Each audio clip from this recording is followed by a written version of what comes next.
नमस्कार दोस्तों, स्वागत है आप सभी का महाकाल न्यूज में। दोस्तों, जब से खेसारी लाल यादव जी को काजल राघवानी छोड़कर गई है, तब से काजल राघवानी का जीना हराम हो गया है। क्या है पूरा मामला, बने रहिए हमारे साथ वीडियो को लास्ट तक।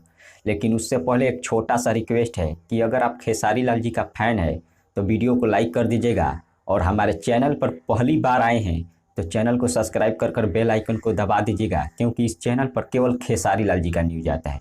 चलिए शुरू करते हैं। आपको बता दें, जब से काजल राघवानी खेसारी लाल यादव जी को छोड़कर गई है, तब से काजल राघवानी के ऊपर लगातार गाना आ रहा है। एक और गाना आया है मोनू अलबेला जी का, जिन गाने का बोल है यादव जी के छोड़ गईली काजल, जिसमें खेसारी लाल यादव और काजल राघवानी का फोटो लगाया गया है। यानी कि हर छोटे बड़े सिंगर काजल राघवानी के ऊपर गाना गा रहे हैं।